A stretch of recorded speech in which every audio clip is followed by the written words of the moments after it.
সংগ্রাম ও সাহসের প্রতীক বেগম খালেদা জিয়া আজ ৮১ বছরে পা রাখলেন। বাংলাদেশের রাজনৈতিক ইতিহাসে তিনবারের প্রধানমন্ত্রী ও বিএনপি চেয়ারপারসন হিসেবে তিনি এক বিশাল ভূমিকা পালন করেছেন। ১৫ আগস্ট তার জন্মদিনে ঢাকা সহ সারা দেশে দলীয় কার্যালয় ও মসজিদে মিলাদ ও দোয়া মাহফিলের আয়োজন করা হবে। এ সময় মুক্তিযুদ্ধ, ১৯৯০ সালের গণ আন্দোলন ও ২০২৪ সালের গণ অভ্যুত্থানে নিহতদের আত্মার মাগফিরাত এবং আহতদের সুস্থতা কামনা করা হবে। বিগত কয়েক বছরের মতোই দলের নির্দেশনায় বেগম জিয়ার জন্মদিন উপলক্ষে কোনো কেক কাটা হবে না, শুধু প্রার্থনা ও শ্রদ্ধার মাধ্যমে দিনটি পালন করা হবে।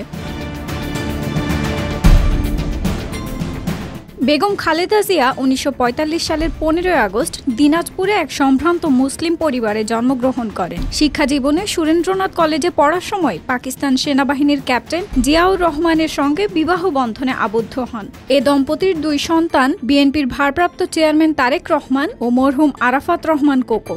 ১৯৮১ সালের ৩১ মে জিয়াউর রহমান পর খালেদা জিয়া সাধারণ গৃহবধূ থেকে রাজনীতিতে প্রবেশ করেন। ১৯৮৪ সালে বিএনপি চেয়ারপারসন হিসেবে নির্বাচিত হন এবং ১৯৯১ সালে দেশের প্রথম নারী প্রধানমন্ত্রী হিসেবে দায়িত্ব গ্রহণ করেন।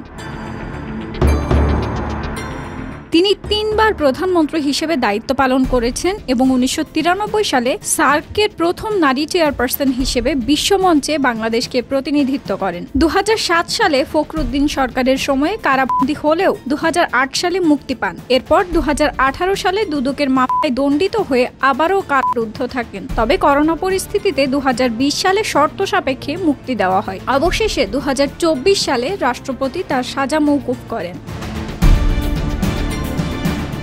দীর্ঘদিন ধরে liver cirrhosis, kidney, heart, diabetes ও আর্থ্রাইটিস সহ নানা রোগে ভুগছেন বেগম জিয়া। চলতি বছরের জানুয়ারিতে উন্নত চিকিৎসার জন্য তিনি লন্ডনে যান এবং ৪ মাস চিকিৎসা শেষে মে মাসে দেশে ফেরেন। জন্মদিনে তার দীর্ঘ জীবন ও অবদানের প্রতি শ্রদ্ধা জানান বিএনপির নেতা, মুক্তিযোদ্ধা ও সমর্থকরা।